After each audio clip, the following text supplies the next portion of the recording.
bonjour. Et bienvenue, vous êtes député, mais vous êtes aussi spécialiste de relations internationales. Alors, on va commencer par quelques dossiers étrangers. Le plus récent, cette nuit, visite d'Anthony Blinken en Chine.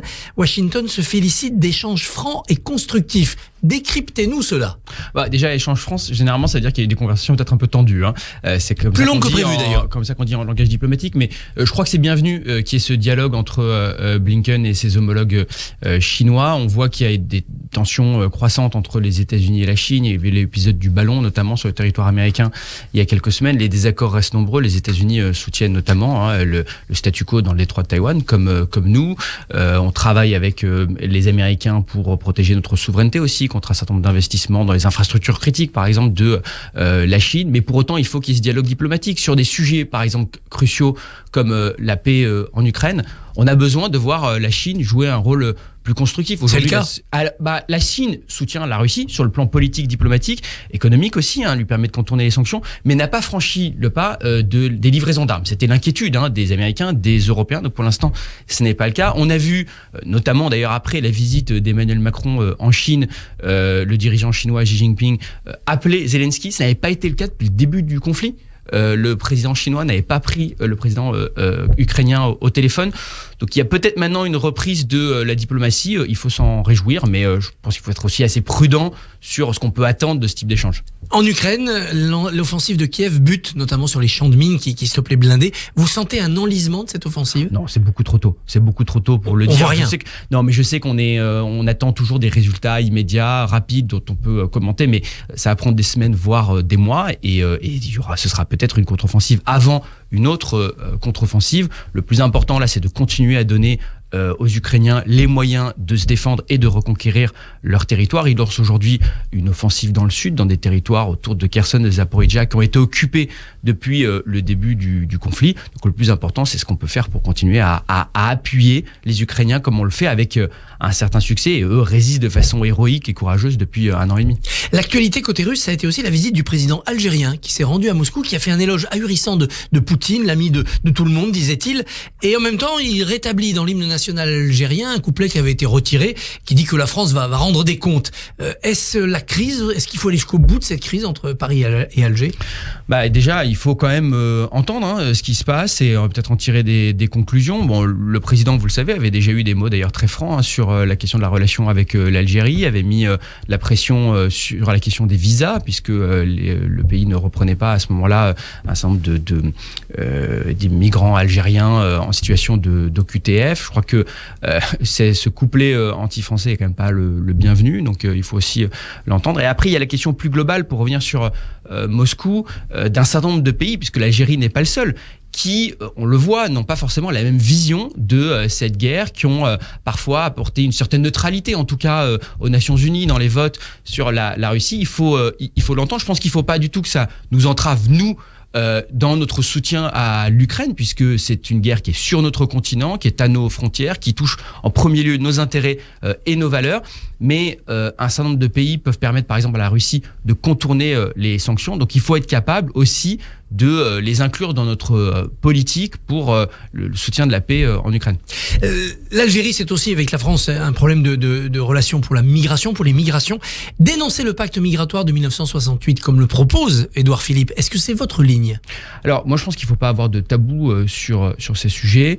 Je suis un peu prudent là-dessus parce que je suis pas sûr de l'alternative aujourd'hui. C'est-à-dire que, en fait, d'après ce que je crois comprendre, si on revenait sur cet accord, on reviendrait à une situation, en fait, de libre circulation, en fait, qui était celle qui précédait. Donc là, je crois que ce que propose, par exemple, la Fondapol, le think tank qui a fait un rapport sur ce sujet, c'est un alignement sur les relations avec d'autres pays. Bon, en tout cas, je crois qu'il y a beaucoup de choses qu'on peut faire. D'abord, bien sûr, au niveau national, c'est ce qu'on propose avec le rétablissement de la double peine, qui permettra d'expulser les délinquants étrangers, avec le renforcement des moyens pour l'asile, pour l'exécution. Et un donnant-donnant, visa, reprise de... En fait, une logique qui est très simple, qui est de dire que notre pays doit pouvoir se donner les moyens de choisir qui rentre et qui sort du territoire selon nos critères, selon nos impératifs humanitaires aussi. On a des besoins économiques, l'immigration du travail. On a aussi des engagements sur l'asile. C'est ce qui fait aussi la grandeur de notre pays. Mais après, des gens qui ne respectent pas les règles, qui ne s'intègrent pas, qui ne travaillent pas, qui font œuvre de délinquance, de criminalité, n'ont pas vocation à rester sur notre territoire. C'est, je pense, une vision assez cohérente qui considère que notre pays est un pays ouvert d'immigration, mais qui doit faire respecter des règles. Dans ce cadre, est-ce que le texte en prévision, le texte de loi sur l'immigration, peut espérer avoir une majorité entre la majorité présidentielle et la droite? Oui, je l'espère. Je pense qu'il faut qu'on travaille avec la droite, avec LR, avec tous ceux qui veulent travailler avec nous, d'ailleurs, dans le champ républicain à l'Assemblée nationale. Il faudra que la gauche, d'ailleurs, nous explique pourquoi elle ne veut pas voter un texte qui inclut des régularisations pour les métiers en tension dans des secteurs où on a besoin de main-d'œuvre aujourd'hui. On voit dans l'hôtellerie, dans la restauration. Et pourquoi la droite ne veut pas voter le texte qui sera le texte le plus ferme depuis des décennies sur la question de la lutte contre la délinquance, l'exécution des OQTF ou le rétablissement de la double peine. La réponse est que ni la gauche ni la droite ne veut aider la majorité. Ils veulent vous enliser. Oui, mais il y a aussi une logique d'intérêt général quand même. Je crois qu'il y a une demande de fermeté, de maîtrise sur cette question migratoire de la part de notre population. On a besoin d'avancer, de prendre des décisions sur ce sujet. Nous, on l'a dit, on est prêt évidemment à faire des compromis. Je crois qu'il y a un certain nombre de sujets, que ce soit les règles de l'intégration, je pense à l'apprentissage de la langue, où les Allemands ont des exigences qui sont un peu plus élevées que les nôtres. Il y a beaucoup de sujets sur lesquels... L'aide médicale d'État, le panier de soins pourrait changer. Le panier de soins, effectivement, de l'aide médicale d'État. Donc, il y a beaucoup de sujets sur lesquels on peut avancer, faire des compromis, mais il faut que chacun fasse un pas vers l'autre. Plus qu'un pas, les Français, selon un sondage publié par le Figaro, veulent que les LR et la majorité fassent un pacte de gouvernance du pays. Vous pensez que c'est encore possible ou c'est un doux rêve maintenant ? Vous savez, c'est ce que propose le président de la République, la première ministre depuis un an, tendre la main aux oppositions. Les électeurs ont fait le choix de réélire le président, mais de donner une majorité relative. Au fond, c'est pas une situation vraiment inédite quand on regarde l'Europe. Il y a 19 pays sur 27 qui sont en situation de majorité relative. Mais en France, 40 députés qui manquent, on n'avait jamais vu. Et il y a une logique de compromis, parfois avec des coalitions. Bon, on n'a pas cette culture, on a une culture plus de conflit. Ça demande quand même aux oppositions, et je pense notamment à LR, de partager la contrainte, de partager aussi parfois l'impopularité de certaines réformes, de co-construire. La co-construction, c'est un effort qui doit être partagé, donc de ne pas être simplement dans une logique d'opposition systématique. Mais je le souhaite, parce que si on veut continuer à faire des réformes systémiques, si on veut réduire la dépense publique, si on veut répondre à la demande d'autorité, de fermeté sur les questions régaliennes, je pense qu'effectivement, on peut travailler avec LR.